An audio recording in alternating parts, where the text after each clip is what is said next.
ভাগ্যই তেওঁকে সহায় কৰে যিজনে কঠিন পৰিস্থিতিৰ সন্মুখীন হৈও নিজৰ লক্ষ্য পাহৰি নাযায়।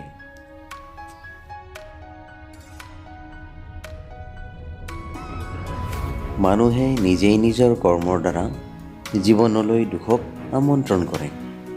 যিয়ে তুমি কথা কোৱাৰ সময়ত অন্যমনস্ক হৈ থাকে তেওঁৰ ওপৰত কেতিয়াও বিশ্বাস নকৰিব।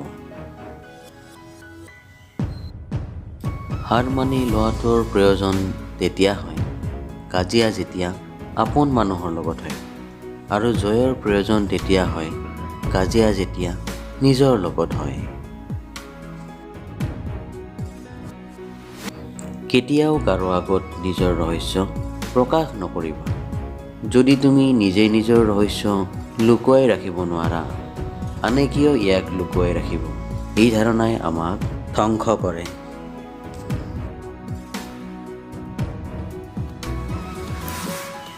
যিকোনো এটা কাম কৰিব যোৱাৰ আগতে 3টা প্ৰশ্ন নিজকে কৰি লোৱা ভাল। মই এইটো কিয় কৰিব গৈ আছো? ইয়াৰ ফলাফল কি হ'ব? মই সফল হ'ব পাৰিমনে? মূৰ্খ মানুহৰ লগত যুক্তি তৰ্ক নকৰাই ভাল, কাৰণ তেনেকুৱা কৰা মানে আমি নিজেই নিজৰ সময় নষ্ট কৰা।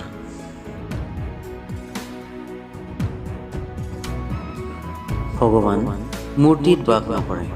আচলতে আমাৰ অনুভূতিয়ে আমাৰ ঈশ্বৰ, আৰু আমাৰ আত্মাই হৈছে মন্দিৰ।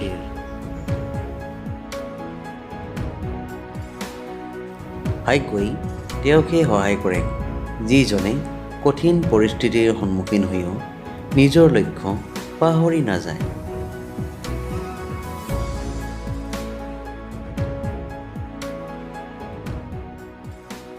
সফল হ'বলৈ ভাল বন্ধু আৰু বহুত বেছি সফল হ'বলৈ ভাল শত্ৰুৰ প্ৰয়োজন।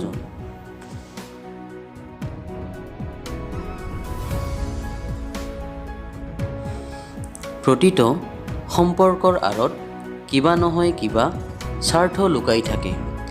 এনেকুৱা কোনো সম্পৰ্ক নাই য'ত স্বাৰ্থ জড়িত নাই। অপ্ৰিয় হ'লেও ই সত্য।